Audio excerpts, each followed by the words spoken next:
Es muy importante tener en cuenta esto, porque como digo, tenemos una ventana de tratamiento bastante corta y como tenemos una ventana de tratamiento bastante corta, tenemos que estar muy bien preparados para cuando llegue el momento tratar. Yo sé que algunos me decís, bueno, ¿y qué pasa si no me da tiempo a tratar? Pues posiblemente pasen cosas negativas o no pase nada, pero eso es un riesgo que asumimos.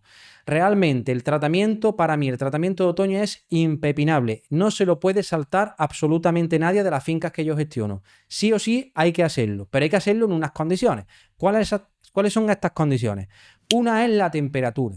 Con temperaturas por encima de 32 grados, es decir, con calor, no conviene el tratamiento porque la planta no lo va a asimilar suficientemente bien y además los tratamientos con cobre pues no suelen ser buenos que se apliquen con altas temperaturas. Por tanto, hay que esperar que baje la temperatura. Hoy, por ejemplo, aquí en Bujalance, en Córdoba, estamos aproximadamente a 37, 38 grados. Es decir, aunque estamos cerca del mes de septiembre ya, prácticamente a 4 o 5 días, pues no es momento de tratamiento, pero a lo mejor dentro de 10 días se pone a llover, baja las temperaturas y viene un momento perfecto, o a lo mejor en el mes de octubre, depende, ¿vale? Importante, que la planta no tenga estrés hídrico. Me habéis preguntado en el chat, ¿cómo sé que la planta no tiene estrés hídrico? Pues la planta se ve que tiene estrés hídrico cuando el color de la planta es amarillento, cuando las hojas se abarquillan, cuando la hoja mira hacia arriba, digamos, hacia el sol.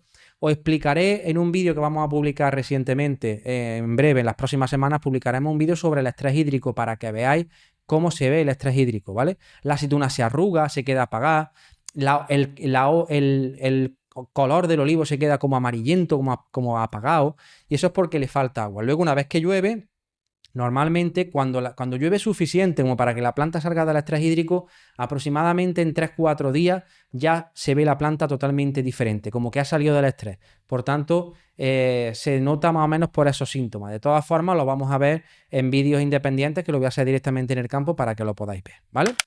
Importante, 15 días antes de la cosecha tenemos que cortar los tratamientos por el tema del plazo de seguridad del cobre. No tiene mucho sentido técnico, ya lo explicaré en otros vídeos, pero normalmente 15 días antes de la cosecha no se debe tratar. Y una de las cuestiones importantes que también me preguntáis es, oye, yo tengo fincas de verdeo.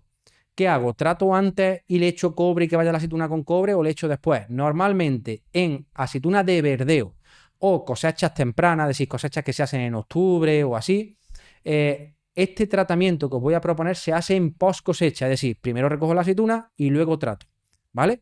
En el resto de circunstancias donde la recolección se hace en noviembre o a partir de noviembre o a finales de octubre en adelante, el tratamiento se hace en pre-cosecha, porque más tarde ya tendremos la posibilidad de inocular el repilo, que tengamos problemas de repilo luego en el invierno, y también vamos a perder la eficacia del tratamiento que se hace cuando es temprano.